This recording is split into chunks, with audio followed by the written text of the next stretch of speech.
أعوذ بالله من الشيطان الرجيم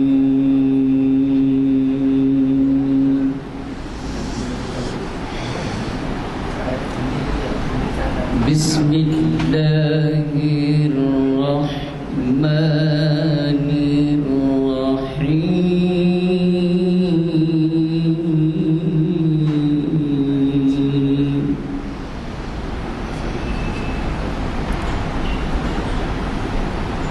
ما كان على النبي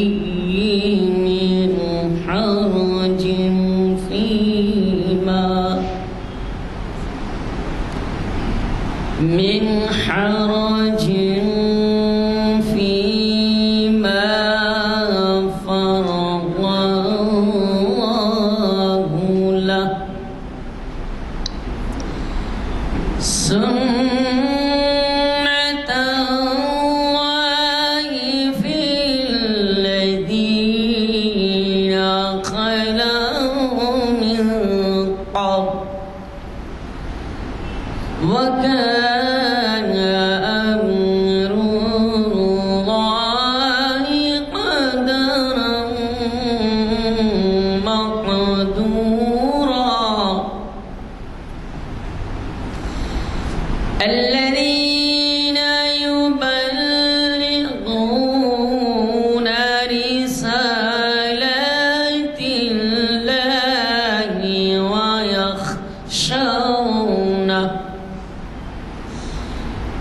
ويخشونه ولا يخشون أحدا إلا الله وكفى بالله حسيبا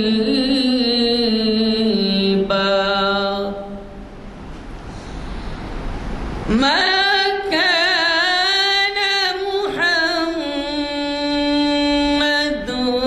أبا أحد من رجالكم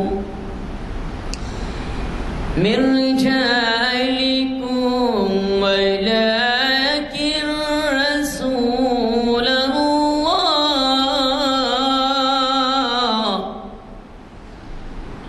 وخاتم